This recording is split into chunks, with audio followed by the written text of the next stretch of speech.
ఆంధ్రప్రదేశ్ రాష్ట్ర రవాణా శాఖ మంత్రి రాంప్రసాద్ రెడ్డి గారి సతీమణి ఒక ఎస్ఐ మీద అనుచితంగా ప్రవర్తించిన నేపథ్యంలో ఆంధ్రప్రదేశ్ ముఖ్యమంత్రి చంద్రబాబు గారు ఆ మంత్రి గారికి కాల్ చేసి ఇది పద్ధతి కాదు, మీ భార్య ప్రజాప్రతినిధి కాదు, ఒక ఎస్ఐ మీద ఇలా అనుచితంగా ప్రవర్తించడం మంచిది కాదు అంటూ సీరియస్ అయ్యారన్నట్లు వార్నింగ్ కూడా ఇచ్చారు అంటూ కొన్ని వార్తలు ఇప్పుడు సోషల్ మీడియాలో చక్కర్లు కొడుతున్న నేపథ్యంలో ఈ అంశం మీద మనం విశ్లేషణ చేసుకునేటువంటి ప్రయత్నం చేద్దాం. ప్రస్తుతం మనతో పాటు ఉన్నారు ప్రముఖ రాజకీయ విశ్లేషకులు, ప్రముఖ సీనియర్ జర్నలిస్ట్ దుర్గావట్లమణి గారు. వారితో మాట్లాడదు. దుర్గా నమస్తే అండి. నమస్తే.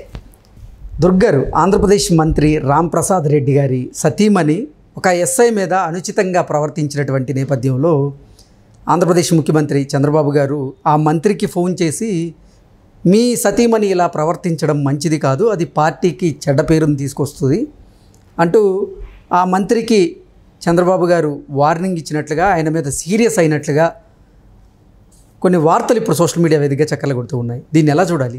నిజంగా ఆవిడ, మనం ఒక వీడియో చూసాము, బయటకు వచ్చింది, ఆవిడ ప్రజాప్రతినిధి కాదు, మంత్రి కాదు, ఎమ్మెల్యే పదవిలో లేరు, కానీ ఎస్ఐ మీద కొంచెం అనుచితంగా ఆవిడ కొన్ని వ్యాఖ్యలు చేయడం, అలాగే ఆయన మీద సీరియస్ అవ్వడం, ఇవన్నీ చూస్తుంటే అంటే ప్రజల్లో ఇప్పుడు ప్రభుత్వం మీద, అలాగే కూటమి మీద కూడా రకరకాలుగా దుష్ప్రచారాలు జరిగే అవకాశం ఉంది. కాబట్టి చంద్రబాబు గారు వారికి వార్నింగ్ ఇచ్చినట్లుగా కొన్ని వార్తలు వస్తూ ఉన్నాయి. దీన్ని ఎలా చూడాలి? మంచిదేనండి. నిజంగా చంద్రబాబు నాయుడు గారు ఫోన్ చేసి వార్నింగ్ ఇచ్చినట్లయితే అది నిజంగా హర్షించాల్సిన విషయం. ఎందుకంటే ఇలాంటివి అసలు మనం ప్రజాస్వామ్యంలో ఎవరు కూడా వీటిని అంటే ప్రోత్సహించకూడదు, ఖండించాలి వెంటనే. మీరు చెప్పినట్టుగా ఆవిడ ప్రజాప్రతినిధి కాదు, ఒక ఎమ్మెల్యే కాదు, ఒక మంత్రి కాదు. ఓకే, రవాణా యువజన క్రీడా శాఖ మంత్రి రాంప్రసాద్ రెడ్డి గారి భార్య ఆవిడ. నిన్న ప్రజా పంపిణీ కార్యక్రమంలో ఆవిడ అన్నమయ్య జిల్లాలో ఒక ఊర్లో పాల్గొవాలనుకున్నప్పుడు ఈ ఎస్ఐ గారు కొంచెం అరగంట లేటుగా వచ్చారట. అది కూడా యూనిఫామ్లో రాలేదుట. ఏంటి ఇంత లేటు, ఎందుకు ఇలా లేట్ అయింది, ఏమనుకుంటున్నారు మీరు, మీ గురించి అరగంట నుంచి వెయిట్ చేస్తున్నాం అంటూ ఆవిడ డైలాగ్స్ కొట్టడం, ఏంటి సిఐకి లేని పని మీకేం వచ్చింది అంటూ ఇష్టానికి మాట్లాడటం. అంటే ఆవిడ నడి రోడ్డు మీద ఆయన్ని పుచ్చుకొని మాట్లాడటం అనేది ప్రజలు చూస్తూ ఉండగా, అది అంటే ప్రజలు చూడకపోయినా అలా చేయకూడదు. అది ఇప్పుడు వ్యక్తిగతంగా వాళ్ళిద్దరూ ఉన్నప్పుడు కూడా ఆవిడ అలా మాట్లాడకూడదు, ఆవిడకి హక్కు లేదు. ఇప్పుడు ఆయన ఒక ప్రభుత్వ ఉద్యోగి, ఇంకా ఆవిడ నోరు పడేసుకుని నువ్వు వైసీపీకి పనిచేస్తున్నావా, నీకు ప్రభుత్వం జీతం ఇస్తోంది, that is none of your business. ఎందుకు చెప్తున్నావంటే ఎవరికైనా అది అనవసరం. ఆయన కష్టపడి ఉద్యోగం తెచ్చుకున్నారు, ప్రభుత్వం జీతం ఇస్తుంది, అంతవరకే. అది ఎవరికీ సంబంధం లేదు. ఆయన మంత్రికే ఆయన రెస్పాన్సిబుల్ తప్ప మంత్రి గారి భార్యకు కానీ, మంత్రి గారి బావమరిదికి కానీ, లేకపోతే మంత్రి గారి పిల్లలకి కానీ, మంత్రి గారి కుటుంబానికి కానీ రెస్పాన్సిబిలిటీ లేదు ఆయనకి. ఇక్కడనే కాదండి, మీకు మనం గతంలో కూడా చాలాసార్లు మాట్లాడుకున్నాం. ఈవెన్ ముఖ్యమంత్రి గారైనా సరే కదా, వాళ్ళ భార్యలకి ఇలాంటివి లేవు, ఎవరిని తిట్టే హక్కు వాళ్ళకి లేదు. ఎవరైనా మంత్రులు కావచ్చు, ఎమ్మెల్యేలు కావచ్చు, ఎంపీలు కావచ్చు, వాళ్ళ వరకే ఆ పొజిషన్ తప్ప వాళ్ళ ఫ్యామిలీ మెంబర్స్కి ఆ పొజిషన్ ఉండదు, వాళ్ళకి ఆ హక్కులు ఉండవు, వాళ్ళు తిట్టే హక్కు వాళ్ళకు ఉండదు. వాళ్ళు తిట్టడం కోసం వాళ్ళ ఉద్యోగాలకి రారు.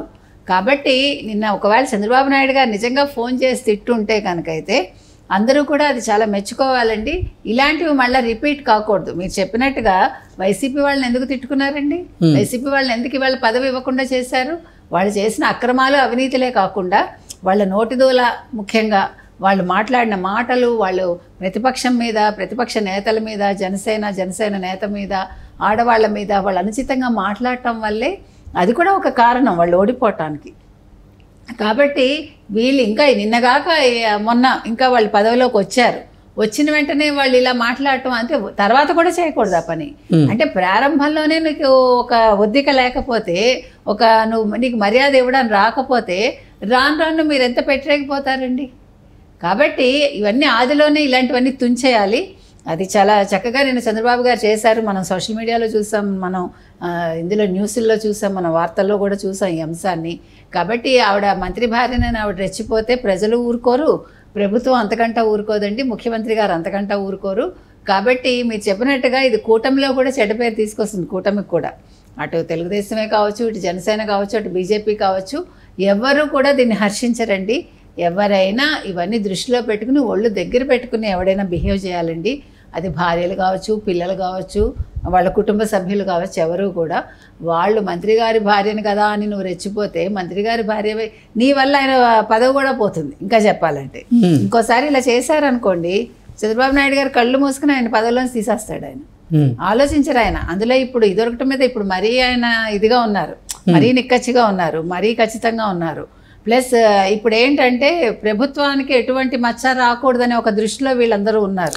గతంలో ఉమ్మడి కడప జిల్లాలో కూడా జగన్మోహన్ రెడ్డి అతని కుటుంబ సభ్యుల దాష్టికాల వల్లే ఇప్పుడు అసలు అక్కడ ప్రభుత్వం మార్పిడి కోరుకున్నారు ఆ జిల్లా వాళ్ళు. ఇప్పుడు ఆ జిల్లా నుంచే వచ్చినటువంటి మంత్రి భార్య ఇలా ప్రవర్తించడం సరికాదు అంటూ కూడా కొంతమంది నెటిజన్లు కూడా సోషల్ మీడియా వేదికగా కమెంట్స్ చేస్తున్నటువంటి నేపథ్యంలో అసలు దీన్ని ఎలా చూడాలి? దీని మీద అంటే వార్నింగ్తో వదిలేస్తారా చంద్రబాబు గారు, లేదంటే ఏదైనా చర్యలు ఉంటాయా ఆవిడ మీద? అంటే ఏం చెప్తారు? అంటే ఇది మొదటి తప్పిదం కాబట్టి మరి మేబీ ఆవిడ చేత సారీ చెప్పిస్తారా ఎస్ఐకి అనేది చూడాలి మనం. మీరు చెప్పిన ఇప్పుడు సోషల్ మీడియాలో కూడా కొన్ని మంచి పనులు కూడా జరుగుతున్నాయండి.